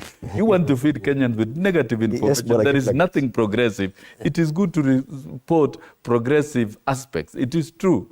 Kenyan government has been relating with China in many programs, from standard gauge and it started way back. More International Sports Center was built by Chinese. So this cooperation with China is not a new thing. And let me tell you, in global economic development and even human civilizations, we are interdependent, and it's not going to end today. There are serious questions that have been asked about.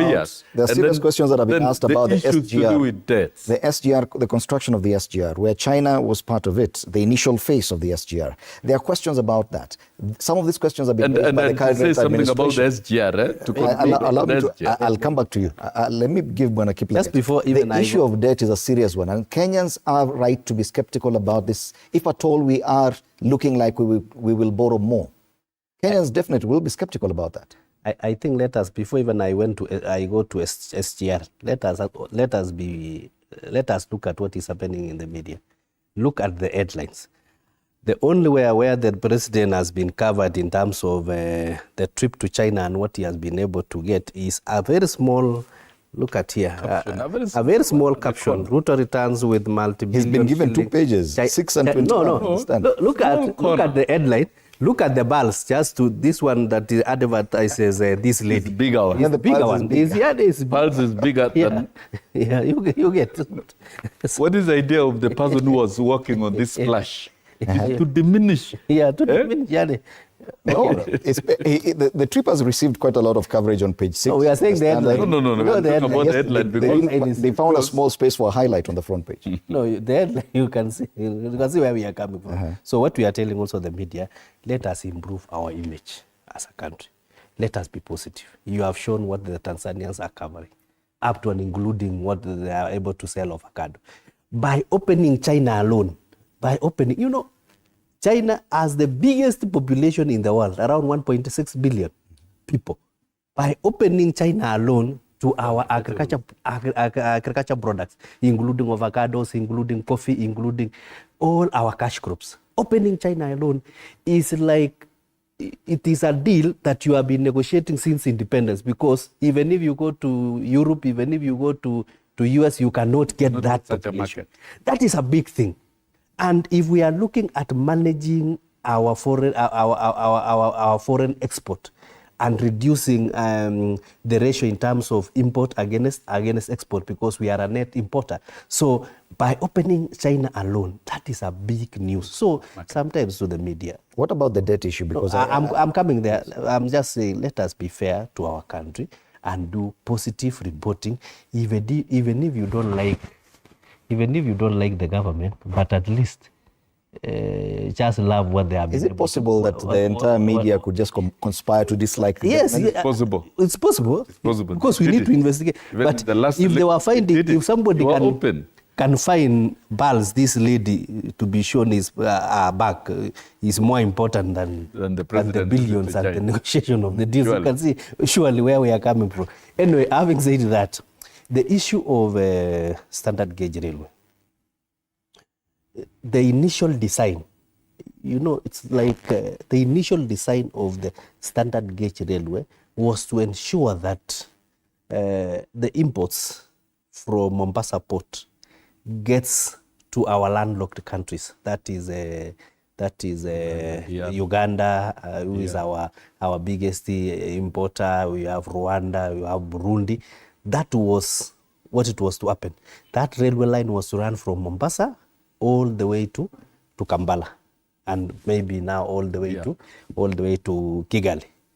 And that is where we were saying, if that would have been done, it could have been able to have a net impact on the GDP and on the economy of this country. But because of the issues of, I don't know, I'm not privy to the issues that happened that now we just reached Naivasha. So there's no way we can utilize that potential if we are just within the inland of Kenya. So the most important thing is that let us still look at the bigger plan. And the bigger plan was to get this standard gauge railway to Kampala. Now that the Chinese have agreed to extend it to the border, is it? I think to the border, Malaba. Then I think from there the Ugandans will be able to pick. In terms of even reducing pressure on our highways, it will be able to reduce a lot of pressure on our highways by removing the trucks that are actually spoiling and causing a lot of traffic. Will that have an impact on our debt portfolio? It will have, no, in terms of positivity, it will have impact. May I say about the debts? If you look at our current debt, it's a lot. And we have to find a way of reducing it. And one way of reducing our debt is to grow our economy, for us to be able to manage. And the only way we can grow our economy is to make sure we invest in infrastructure.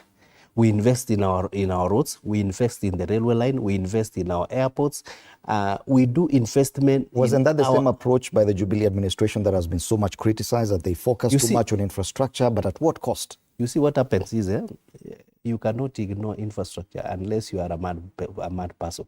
You cannot say you shrink on infrastructure and you want to grow your economy. You cannot move. The fact that you can't move easily goods and services from one point to another. So let us try as much as possible to get the potential the SGR was supposed to give by finishing the plan. And finishing the plan is to get it to Kampala and all the way to Kigali. So the deal to make sure that at least we can reach Malaba is a good deal, because we are opening up, and I can tell you it will increase in terms of our GDP, and from there we can be able to manage our debt. Okay. So mega infrastructure sounds very good. The dualing of the Rironi Mau Summit Road all the way to Eldoret. It doesn't sound very good. It does sound very good, but at what cost? It doesn't sound very good. The only way you can grow an economy is through infrastructure. If you look at EU, even air infrastructure, they've opened their borders, and it is cheaper to travel around Europe. If you look at Europe, you can travel from London to Paris, to Warsaw, and even to Kremlin on rail transport. There is a very elaborate rail system, and which has been maintained over the years. Those of us who have traveled to the UK, to Europe, it is even more expensive to use train, and it's very effective.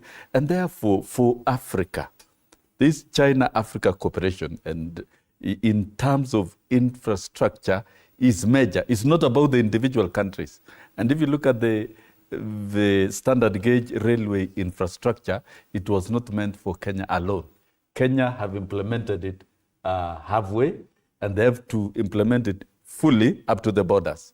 Uganda will have to pick it, and you've seen Ugandan government commitment on the standard gauge railway, and the rest of the countries. This is a wider Africa, Trans-African infrastructure network. It's part of opening the continent of Africa. And you remember, in this Chinese trip, it is the President and Right Honorable Raila Odinga who have visited China. And Raila Odinga was going to give a keynote address on infrastructure, having been the High Representative of AU on infrastructure, because there is infrastructure about the rail, there is infrastructure about the roads, so that then the Rironi Mau Summit dualing. It is not dualing for the beauty of the people of Kenya. It is going to be the Trans-African highway. It will be dual going into the future through to Uganda, all through up to Lagos. If we are talking about a borderless continent, and when you open it and make it borderless, it cannot be functional without infrastructure, so that people can move, goods can move, and Kenyans can move all the way to Lagos by rail and by road and by transport. We are a very entrepreneuring population. So the issue of infrastructure in terms of rail, roads and even power, and whatever is being discussed in China are not in cells within the countries. It is about the entire... So you're saying the criticism that was directed Yes. towards Jubilee because the roads were not part of this greater African project, it was local roads, because we had statements like Tukuli Barabara. No, of course, During the campaign. those are opinions. You can't stop people from raising concerns if there is too much emphasis on such projects at the expense of other services. It is right for people. There must be a balance. That is the argument. And that is why you have to negotiate with donors to finance them. You negotiate with the World Bank.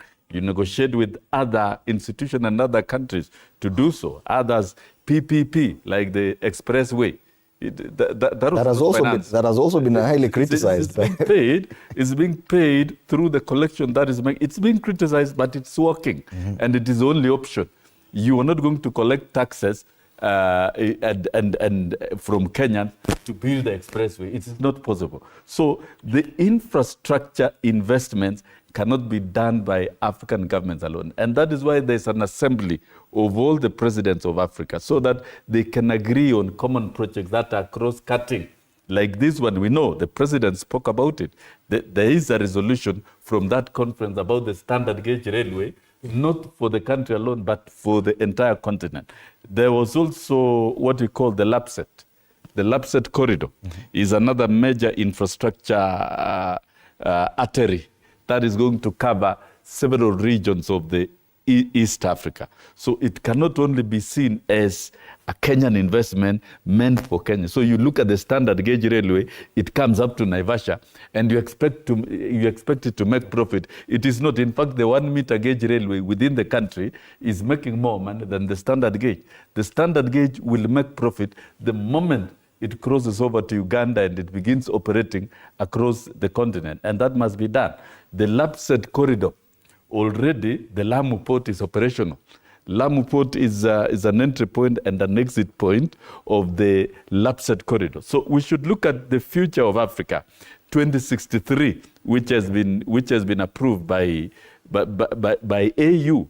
And that 2063 agenda must be achieved. Part of it is infrastructure. Okay. It cannot be done when you sit locally here at home and refuse to spend and refuse to congregate. Bwana Kiplagat, Tanzanians or even the Tanzanian media has found particular issues that are of interest, particularly to Tanzania, and that's why probably there's a lot of positivity there. In as far as Kenya is concerned, could there be things that are beneficial from this trip directly for Kenyans that maybe is not being communicated clearly, so that Kenyans could also find something positive and something to smile about and say, like the words they are using in Tanzania, kunufaika. By the way, in the Muli, Kenyans have no problem with their government. In fact, they are the most It's not a problem with government. They are the most patriotic people. They're lacking something to be positive about the trip. It is people sitting in media houses somewhere. The media. Trying to diminish headlines to suit their own ends, which nobody knows. So let us not also take some few people sitting somewhere deciding what goes to the papers and what goes to the main media as Kenyans. So is it a conspiracy? Are you saying media houses are you don't do, by the way, in Timuli, you don't do public participation to say what are you going to publish. But these are independent businesses. It is, it's independent. So that's why I want you to say that these are independent businesses. Don't say that why are Kenyans not excited about the foreign trip by the president. I'm going by the skepticism even on social media that the trip may not necessarily be beneficial to Kenyans, not just about the dailies. And that is a kind of sentiment that's captured by the daily papers. Look at what is happening. We said that we cannot get the full potential of the standard gauge railway if it is terminating in Naivasha. If we have gotten a deal to make it terminate in Malaba and all the way to DR Congo and finally to Lagos. And finally to Lagos, isn't that a big thing? Now, look at the problems that we have been having in our highway from Nairobi from Nakuru to Malaba. Now we shall have all that being dualed. Isn't that a big thing? And all other stalled projects. We have even this one going to Khartoum all the way to Southern Sudan. There are big things that are being able to be unlocked by African head of state by visiting China. And what they are doing is to look at connecting Africa. Connecting Africa is a big thing. And you connect Africa through the railway, you connect Africa through the roads, you connect Africa through the airports. Could it be a problem with the communication infrastructure within government that, as you saw Tanzania, they even talking about avocados and what will happen, how much will go to Tazara, railway connectivity. How come in Kenya we don't have this kind of information? Even Kenyans don't have it. Assuming, by the way, if your teacher comes to class, instead of teaching, he just tells the students how bad these things are, these are bad. You know, everybody will get out of that class thinking everything in this country is bad. So, what we are saying is the teacher is the media. The reporting by the media is biased towards they are aligned to negativity. And they are not looking at anything. Why do you think that is? That is positive. Why do you think? So I think why do you think that the media may have conspired to go against the government or become negative about anything this administration does? Is it normal? Now, you media people, you should tell us what is really happening. Fred, let me ask. Fred, you live in Kenya. We were in 2022 elections. We saw the political position that the media took. It is your right. Even in the US, media houses take sides politically. And they don't always agree. Everyone goes their own different... Agree. Why would it be possible that media houses in Kenya agree on one thing? But Fred, the media houses here all agreed, and they ran a very thorough campaign.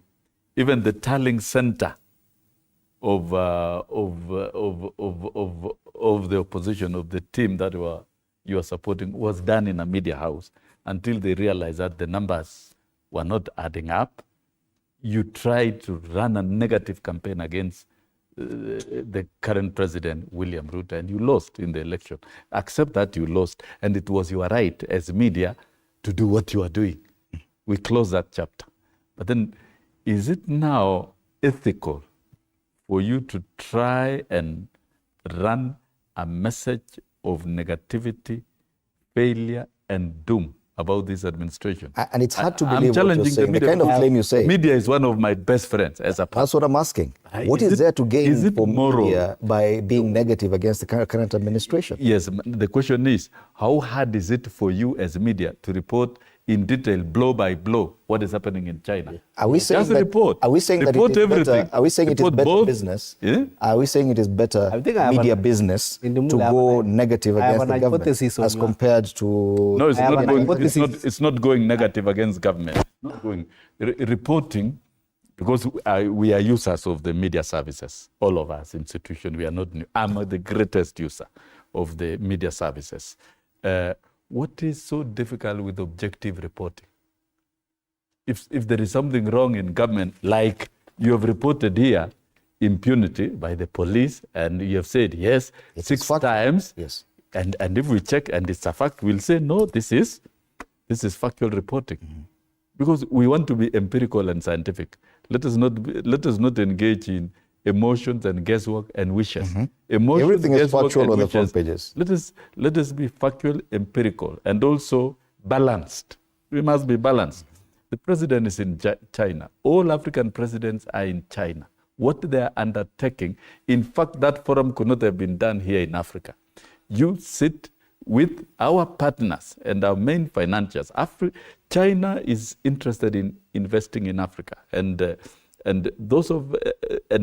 entire continent of Africa has developed faster because of partnership with China. But even the president was against the structure of such forums when presidents go and meet one state on the other side. I expected Fred, TV47, to have sent a cameraman and reporters to China so that you report live what is happening. Yeah. I expected citizens, for example, to have done the same.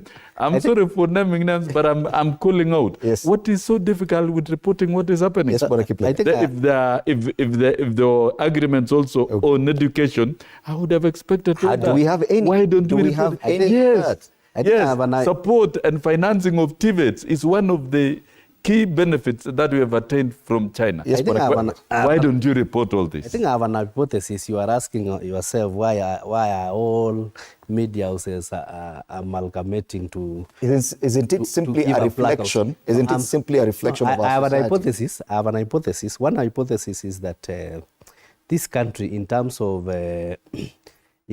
ruling, is dynastical, and given that it is dynastical, sometimes when you have a family who didn't have a name rising very painfully to the apex of this country, the dynasties.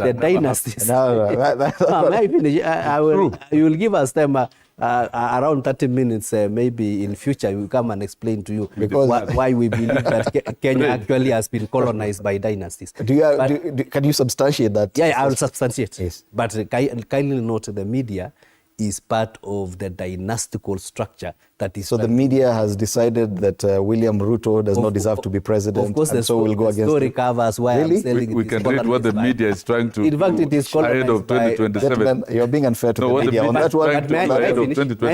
May I finish? Is media free? May I finish? Is our media free? I've seen these governors fight back for the /20 billion revenue. Let us tell governors, the Finance Bill 2024 was withdrawn. What we are using is Finance Act 2023. So whichever amount they got in 2023 is what the government will be able to collect and what they'll be able to be given. So everybody was affected.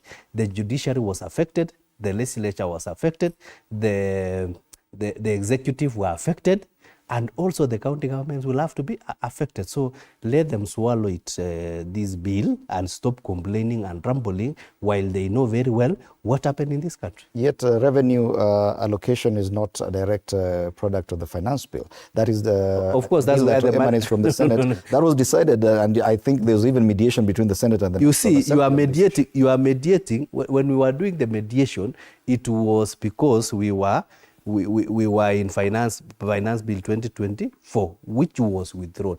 Having withdrawn, and that is the reason why we had to amend the DORA. We had to come with the supplementary budget immediately 1 month after passing the appropriation bill. So let them not live in a utopian society where they think that they are the only ones who should not be touched. Everyone has been touched. Let us accept that and let us move on. Okay. When things improve, because now that we have the broad-based government and my friend Bad is now the CS for Treasury, if we will be able to introduce the Finance Bill 2024 afresh, and be able to communicate better to Kenyans, and be able to collect the revenue that we wanted to collect, each one will be given their share. But for now, let everyone in Kenya take the bait. Okay. Final words, Bwana Sosio. I think generally the key thing that has taken center stage here is what happened in China. Despite the fact that it's not on our front pages today. Why are they not on our front page? Because the media informs, the media educates, the media entertains. If I've seen what is happening, what is being reported in Tanzania, I can imagine the avocado farmers in Tanzania, they know there's a market in China, so there's hard work towards that. We must maintain a connection with all the activities. Wherever the president goes, I think the country and the citizens deserve detailed reporting and accounting. We must account. Let us be a country of total accountability, and we account for everything that goes on. So I do challenge the media. You will help develop this country, and the freedom of the media in Kenya is one of the best. And I can tell you, having traveled all over the world, Kenyan media is one of the best, very vibrant. You can only do us one favor. Stickler to the truth. You can only do us one great favor by being very truthful, very objective. And can you report what is happening in government in greater detail so that Kenyans can understand? Communicate with Kenyans. Kenyans are also the most positive population, even in terms of political democratic ideals.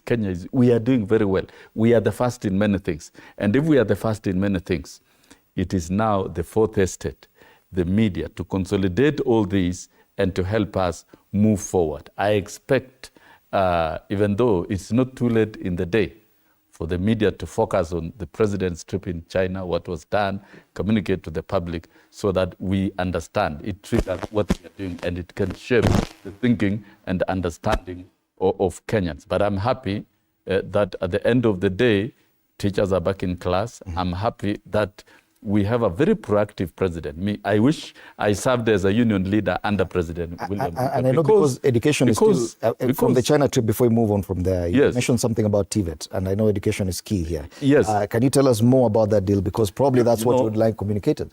You know, the president is very keen in the delivery of quality education, both basic education and higher education, and particularly TVET.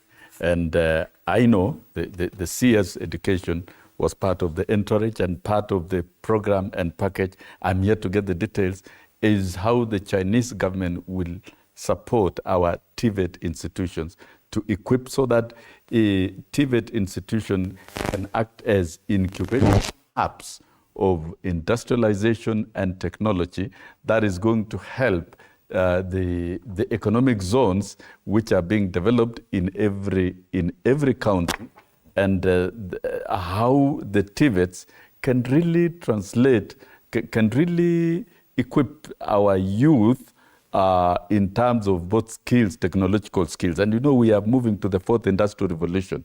And the president has been very keen about having ICT hubs in every ward in the country.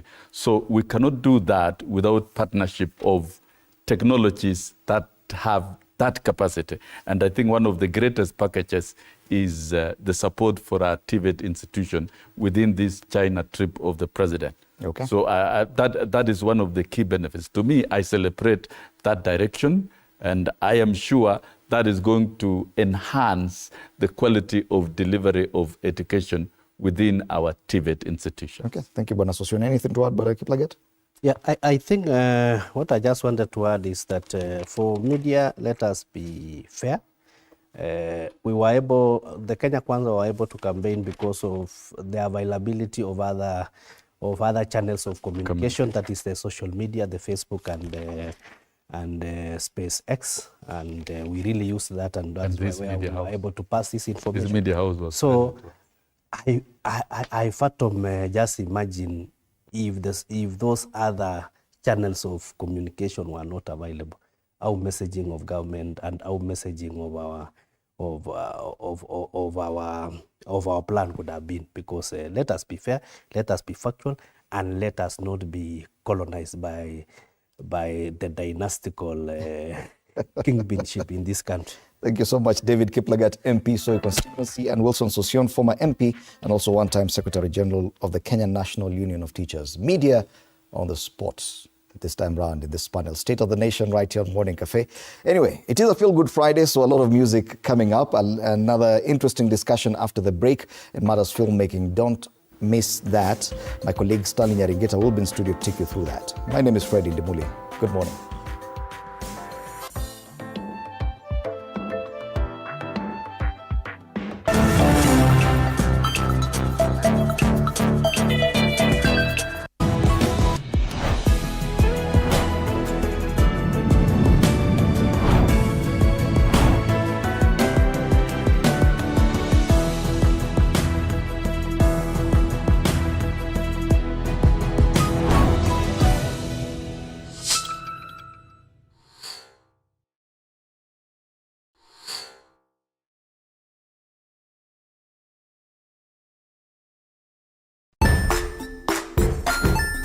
Hey there, friends. Welcome to Kids on the Block, where fun and imagination come alive.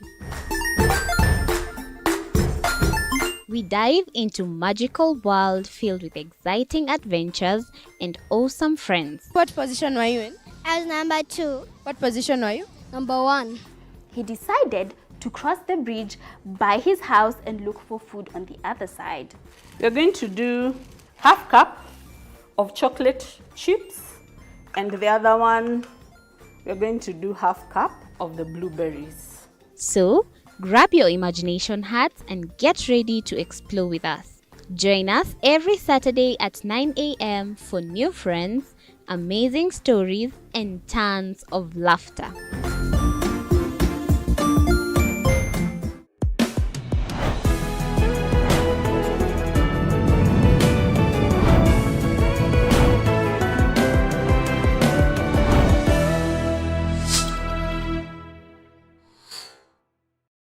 Join us as we explore the journeys of those who defy the odds and break barriers. We dive deep into the stories of triumph. Sometimes when parenting a child with a special need or whatever disability, family life becomes a bit complicated and you may end up raising the child on your own. Here, we inspire. I have a farm which one we showcase with other dyslexic youths and autism, how to farm. Motivate. It's never easy, but what we do, the best thing is to work with another parent who has an elder child than yours. And break through the barriers one story at a time. Push your boundaries beyond the limit. Saturdays at 8 p.m.